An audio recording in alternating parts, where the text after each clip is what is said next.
in this lesson, we're going to be continuing our discussion on functions. So this is more about functions and their graphs. A function is said to be increasing if it rises from left to right. It's said to be decreasing if it's falling from left to right. And if it stays at the same level, horizontal, then it is said to be constant. Now, a function doesn't have to be just one of those. It can do several things. It can be increasing over an interval, decreasing over another interval, and so then that means that the function is both increasing and decreasing. Now, when we talked about functions before, we were determining the domain and the range. And remember, if we are supposed to tell the domain of the function, we only look at the x-axis. If we are talking about the range of the function, we only look at the y-axis. Well, when we are stating the intervals on which the function is increasing, decreasing, or constant, we only look at the x-axis. So just pretend like the y-axis is not even there. If we look at this first function, we always go from left to right when we're discussing a graph. Just like we read from left to right, we read graphs from left to right also. So if we start at the left and go towards the right on the first function, we see that the graph of this first function is going down from left to right. It's decreasing. And like I said, we're only worried about where it's decreasing with respect to the x-axis. Now, the top of that graph has an arrow on the top, so that means it keeps going. And it's slanted slightly to the left. It's not going straight up, it's slanted to the left. So that means if we kept going forever, it would keep going to the left. Well, if we keep going to the left forever, where is that? That's negative infinity. So we would say that it started decreasing at negative infinity. And remember, anytime we write an interval, if we have an infinity in it, on that side of the interval, we only use parentheses. Okay? So it's decreasing and it keeps decreasing until it gets right here. Okay, so remember, forget the y-axis if we're looking at just the x-axis. Where does this graph stop decreasing? It stops decreasing at 0. Now, anytime we're talking about intervals, the point where it changes from one, what it's doing, increasing, decreasing, or constant, the point where it changes, that's a transition point. So at that point, at 0, it's not continuing to decrease. That's a point where it shifts from decreasing to increasing. So we don't include that point in our interval. That means that 0 is not, it decreases until it gets to 0, but 0 is not included, so we're going to close that with a parenthesis. And that's going to be the case with all of our intervals for increasing, decreasing, and constant. We're always going to close it with parentheses. Because like I said, at those points where it changes, that's a transition point. So that number is not included. Okay, so if we continue to look at the graph, the next section of the graph, so it was decreasing until it got right here. And now what does it start doing? It starts increasing, and it increases until it gets here. Okay, so at that point, at 0, it started increasing. Okay, and it keeps increasing until it gets where? Well, if you said 4, that's not right because that's part of the y-axis and we're not looking at the y-axis. We're only looking at the x-axis.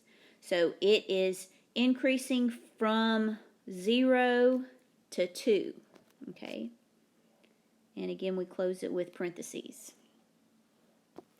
Now, at that point, at 2, what does it start doing? It starts decreasing again. Okay, so we're going to have another interval where it's decreasing.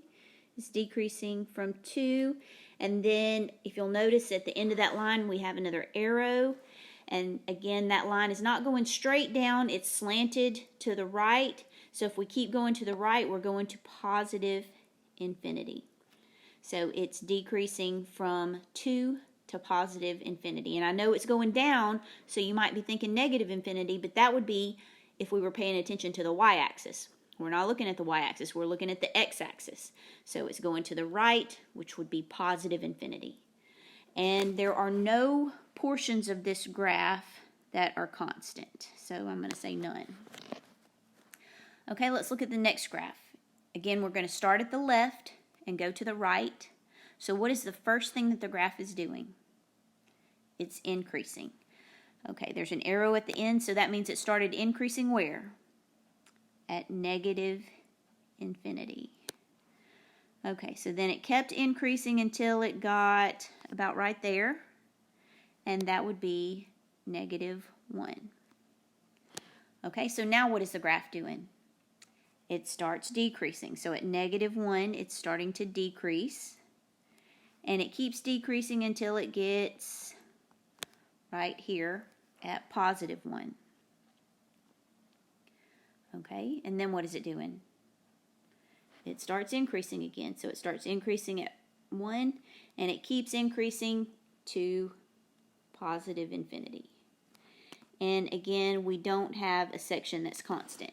So what it would look like if the graph were constant someplace, it might look something like this. It could be rising, and then it levels off, and then it's just horizontal, and then it could start rising again. So that would mean that this section in here would be where it's constant. But that's what it would look like if it had a section that was constant. It would have to be horizontal. Now, those transition points that I talked about, where it changes from increasing to decreasing or vice versa, those are called relative maximum and relative minimum. Now, the reason why we call it a relative maximum or a relative minimum is because it's just relative to the section of the graph that we're looking at. Because, for example, if in this first graph, to say what the actual maximum is, it keeps going forever to infinity. So my maximum would be positive infinity. But the relative maximum is just the highest or the lowest part on the part of the graph that we can see. So it's kind of like the peak of the mountain or the bottom of the valley. So if we look at this first graph, now these are the same graphs as what was on the previous slide. They want us to find the relative maximum and the relative minimum on these graphs.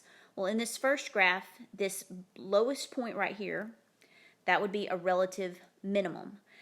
Now, when we were discussing intervals, we only looked at the x-axis. But for the relative maximum and the relative minimum, they want to know what that point is on the graph. So we're going to do an ordered pair. So we have to look at the x and the y. So what is the point where the graph reaches its relative minimum? It would be 0, 0, and we write it just like we would any ordered pair in parentheses separated by a comma. Okay, and then for the relative maximum, that's the highest point, which would be that point right there. So what are the coordinates of that point? It would be 2, 4. Okay, for the next graph, the first transition point would be this point right here, and that would be a relative what? It would be a relative maximum. And that relative maximum would be at what ordered pair? All right, so on my x-axis it goes to -1, and then it goes up. If you'll notice, the marks on the y-axis are not going up by 1, they're going up by 5. So that point would be, I would say, at about -1, 2. You can just kind of guess whenever it's not actually on one of the grid marks. And then the next transition point would be right here, and that would be a relative minimum. And I would say that that relative minimum is at 1, and we're going to say at about -2. Now, it is possible for your graph to have more than one relative maximum or more than one relative minimum. If our graph, did something like that, it would have 2 relative maximums and one relative minimum. So it's not always just one of each. Another way that we can categorize functions is by determining whether they're even or odd. An even function, or a function, is even if, when you plug negative x into the function, we get out the original function. So what that means is if we take negative x and replace all of the x's in the function with negative x, and then we simplify it, if the function looks like it did originally, then it's an even function. It would be considered an odd function if, when we plug negative x in for all of the x's and we simplified it, if all of the signs change, then it would be an odd function. Well, if some change and some don't, we would say that that's neither an even or an odd function. So let's try that out. Let's determine if these functions are even, odd, or neither. So like I said, the way that we test whether a function is even, odd, or neither is we plug negative x in every place we see an x in the function. And make sure that you do it in parentheses. So in this first function, I'm replacing x with negative x, and then it's going to be squared plus 6. Well, if I square negative x, that would be negative x times negative x. That would become a positive x squared. Okay, so this would be x squared plus 6. Now I take what I just got after I simplified it and compare it to the original function. Does it look exactly the same? Yes, it does. So since it looks exactly the same, we say that that is an even function. All right, now let's look at the next one. We're going to do the same thing. We're going to plug in negative x every place there is an x in the function.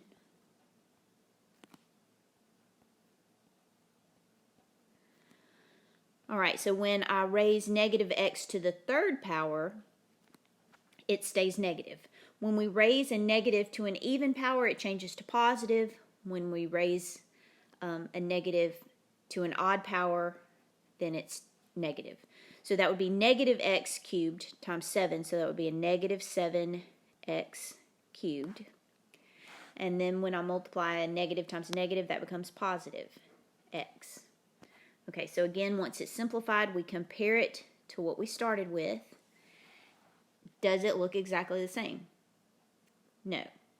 Did all of the signs change? Yes. The 7 was positive, now it's negative. The 7 was negative, now it's positive. So if all of the signs change, that function is odd. All right, we have one more to try. So I'm plugging in negative x.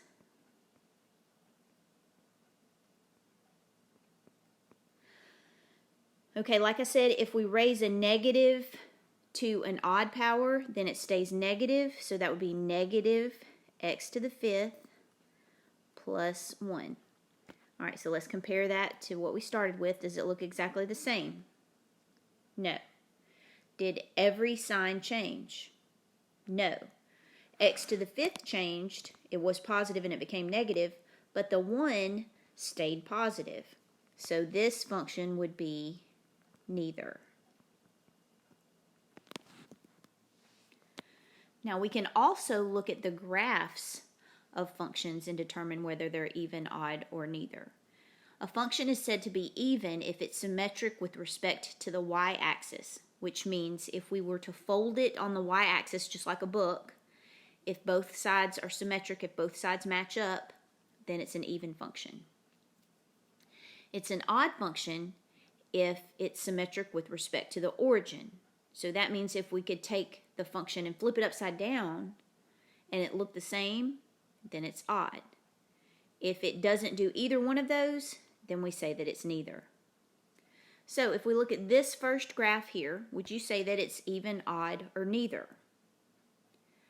This function is even because if I were to fold it along the y-axis, so if I were to take it and fold it right in the middle on the y-axis, the two sides would match up. So that means that it's even. Now, if I could fold it on the x-axis, that doesn't mean anything. Okay, so it has to be on the y-axis. It has to be like a hot dog, not a hamburger. Okay, what about the second graph? Would that be even, odd, or neither?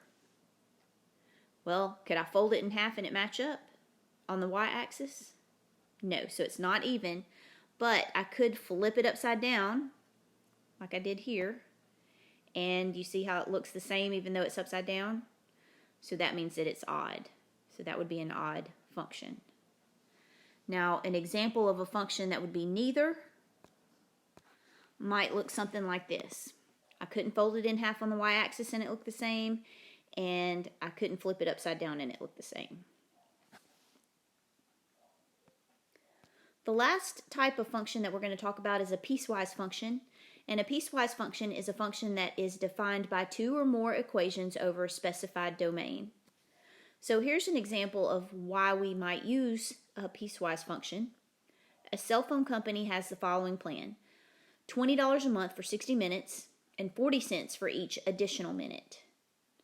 So we have this equation where C represents the cost and T is the number of minutes. So in a piecewise function, like it said, it could be two or more equations for the function. This one has two equations representing the function. So this is one of the equations, and this is another equation. Well, in this example, the first one is not actually an equation. It's just it would equal that amount if we used 60 minutes or less. The other part of the piecewise function that you're always going to have are the restrictions. So here are the restrictions on the function. This tells you which part of or which equation in the function that you need to use. So you always need to look at that part first. So this is saying if t, if our number of minutes is between 0 and 60, then this is going to be our answer. It's just going to be 20.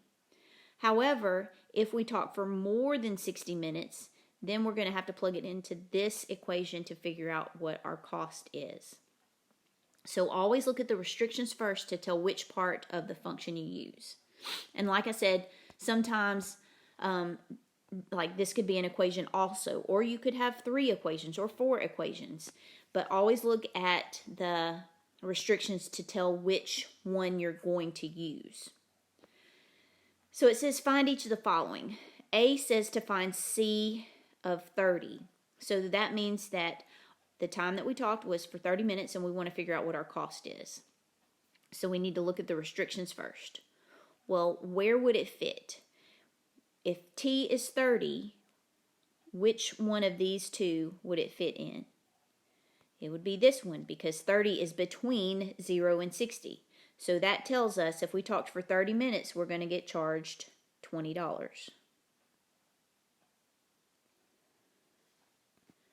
All right, the next one is C of 100.